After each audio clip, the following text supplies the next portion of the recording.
Un saludo estudiantes, bienvenidos a este nuevo capítulo, el capítulo 2, en el cual estaremos explicando el tema de esfuerzo y deformación producto de la carga axial. ¿Por qué carga axial? Porque es la que hemos estudiado hasta este momento. Hemos estudiado los esfuerzos que producen las cargas axiales y los esfuerzos de corte. Pero para el caso de esfuerzos de corte, no vamos a estudiar la parte de formación por cortante, sino solamente lo que es la carga de tensión y compresión. Más adelante se verá la deformación producto de la flexión y la deformación debido a la torsión, pero esos son temas de otros capítulos. Aquí estoy pasando por el libro BIR, capítulo 2.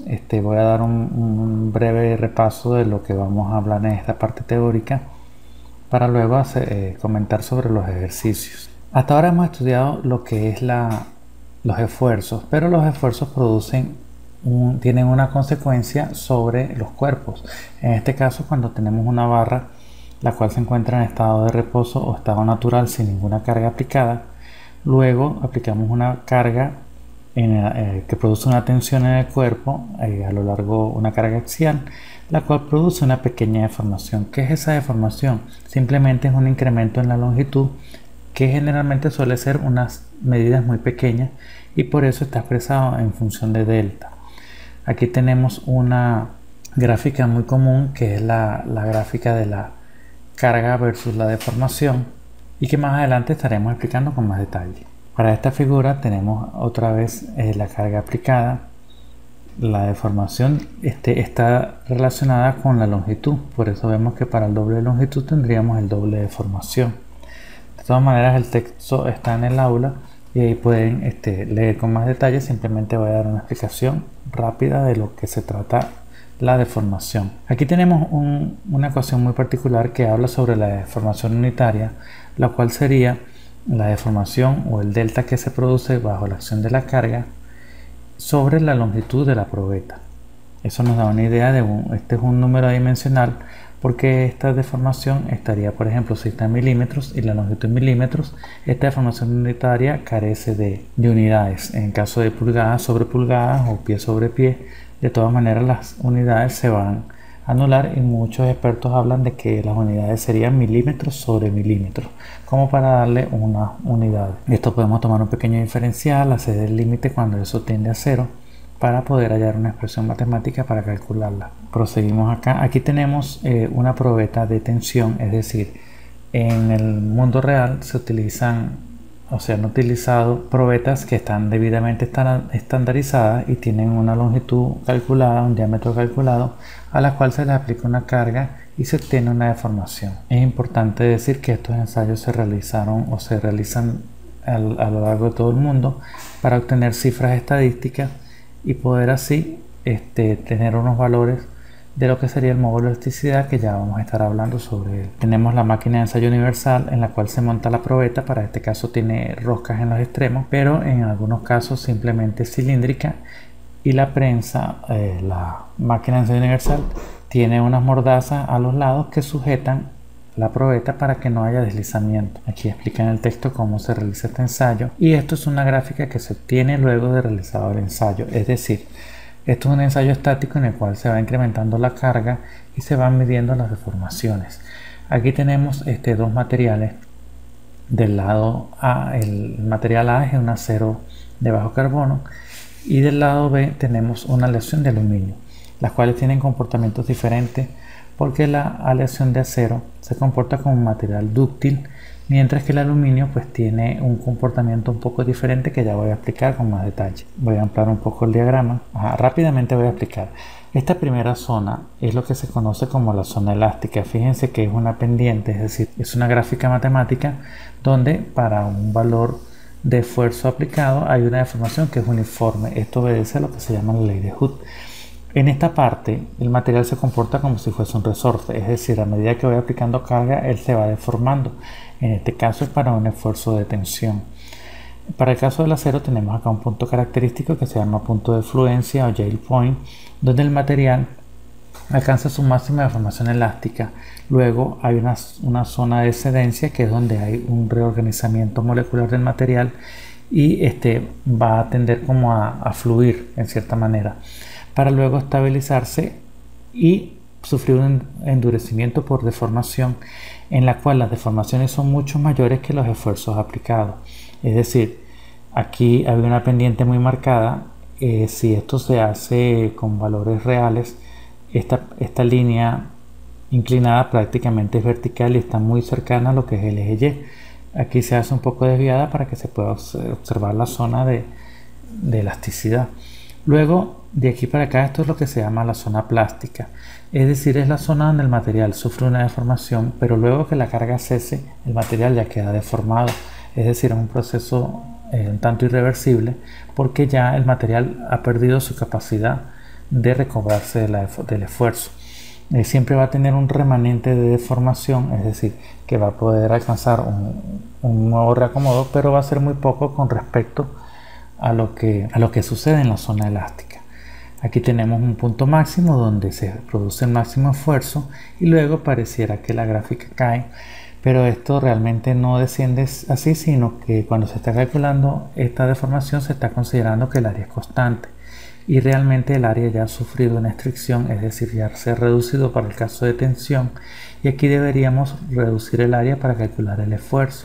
Como no se puede medir esa área, entonces se toma un área constante y pareciese que la gráfica decae, pero en la realidad la gráfica tendería a permanecer en línea recta. Luego aquí se produce la ruptura, es decir, la probeta ya, el material se estira demasiado hasta que llega un momento que se rompe y ahí finaliza el ensayo, tanto para el acero como para el aluminio. Fíjense que en el aluminio es más difícil determinar el punto de fluencia porque es menos perceptible. Aquí se puede observar que hay una zona donde los esfuerzos tienden a caer y eso nos indica rápidamente dónde está el punto de fluencia. En este caso se calcula como un 0,04 del valor de la deformación y así se puede obtener un aproximado de dónde está el punto de fluencia. Aquí tenemos la probeta con la zona de extinción, que es la zona donde se produce la deformación, hasta que finalmente la probeta va a romper.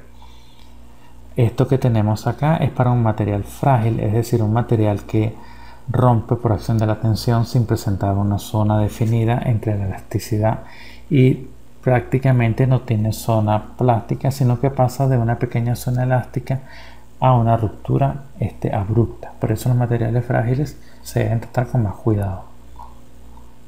Aquí tenemos un caso de una probeta de material frágil, la cual rompe en un plano perpendicular y no se produce la estricción que veíamos en el caso de la probeta de material dúctil. En este caso tenemos aquí cómo calcular un estimado donde está la fluencia. Siempre hay un margen de diferencia porque él puede tener un remanente donde el material puede volver a recobrar su posición inicial. Aquí tenemos unos parámetros que son calculables para determinar un material, como es el porcentaje de alargamiento, porcentaje de reducción de área, y tenemos ahora una gráfica aquí de esfuerzos de formación. Recuerden que esta es de formación unitaria y estos son esfuerzos que generalmente están medidos en megapascales. En este primer cuadrante estaría lo que es el ensayo de tensión y en el tercer cuadrante estaría lo que sería el ensayo de compresión. Fíjense que es el mismo material y que la pendiente es la misma. Vamos a ver más adelante que esa pendiente es el módulo de elasticidad del material, el cual es característico para los materiales y ya esos valores se pueden calcular o ya están calculados en las tablas. Aquí seguimos avanzando. A lo largo de la formación siempre hay que tener presente esta gráfica porque es la que más nos habla de ese material. Cuando hablamos de ley de Hood o módulo de elasticidad o ley de proporcionabilidad, es decir, la zona donde el material se comporta como si fuese un resorte, bajo esta teoría podemos decir que el esfuerzo va a ser igual al módulo de elasticidad, que es la pendiente de la recta que vimos en el gráfico del ensayo de tensión, por la deformación unitaria. Esta gráfica es muy particular porque en ella tenemos diferentes aleaciones de acero, pero todas son acero. Fíjense que la pendiente es la misma, es decir, el módulo de elasticidad de los aceros es el mismo, pero según la aleación, es decir, el porcentaje de carbono que tengamos presente, va a tener diferentes puntos de salida. Es decir, los materiales con un alto grado de acero van a tener una zona elástica mucho mayor y por lo tanto una resistencia mayor porque van a tolerar mayores esfuerzos. Estos materiales son mucho más costosos que los materiales de menos aleación, los más dúctiles, los cuales tienen una pequeña zona elástica y luego pasan a tener una zona plástica más rápidamente. Esto se debe al porcentaje de carbón que está presente en esa aleación. Seguimos paseando por el libro, ya después ustedes con más detalle lo pueden ir leyendo. Aquí tenemos lo que serían unas cargas cíclicas, es decir, vamos a someterlo a una tensión, después vamos a comprimir y se producen estos bucles, pero generalmente esto fatiga el material. Más adelante, cuando se vea fatiga, se van a tener en cuenta. Fatiga generalmente se estudia ya en elementos de máquina y vemos cómo el material va perdiendo, producto de estos ciclos, va perdiendo resistencia porque el ciclo de tensión-compresión debilita el material. Bueno, aquí tenemos otra vez los ciclos para tensión-compresión, ¿sí? Como el material se va desplazando a medida que se somete a esas cargas. Aquí está lo de fatiga, como le dije más adelante en otras asignaturas como elementos de máquina se estudia a fondo la fatiga. Y aquí tenemos los números de ciclos, que también se va a abordar en la asignatura siguiente. Ok, aquí vamos a hablar ahora sí de la deformación de los elementos sometidos a las cargas axiales, es decir, cómo calcular este pequeño porcentaje de estiramiento que tiene el material. En la fórmula usada para la tensión tenemos que la deformación es igual a la carga por la longitud inicial de la probeta sobre el área de la sección transversal. Recuerden que cuando calculamos esfuerzos hablamos de una área transversal que era perpendicular a donde se aplicaba la carga, y E, que es el módulo de elasticidad del material, que como dije es el mismo para los aceros, hay uno para el aluminio, para el cobre, bronce, latón, aleaciones. Todo eso está tabulado y se puede conseguir fácilmente en internet o en los libros de texto. Aquí tenemos para diferentes tramos de deformaciones. Tenemos la demostración de la ecuación y luego procederíamos a hacer los ejercicios. En este caso, esto lo voy a hablar más adelante en otro video para que entremos solamente en ese detalle. Algo en lo que me quiero detener es que fíjense que cuando calculamos esfuerzo era igual a la carga sobre el área, pero no involucraba realmente el material que estábamos utilizando. Es solamente para compararlo con un esfuerzo permisible, pero la deformación sí involucra el material que estoy utilizando. Es decir, si yo tuviese dos barras iguales con las mismas medidas, le aplico la misma carga, pero de materiales diferentes, pues voy a tener diferentes deformaciones debido a que la deformación depende del material. Es decir, si un material con elasticidad menor va a tener una mayor deformación, cosa que para los esfuerzos no es tan necesario para calcular esfuerzo, porque los esfuerzos no dependen del material, es decir, la carga produce el mismo esfuerzo sobre un material u otro, depende más que todo de la carga y las dimensiones o la geometría del cuerpo, mientras que las deformaciones sí van ligadas a lo que es las características propias del material. Entonces eso es muy importante.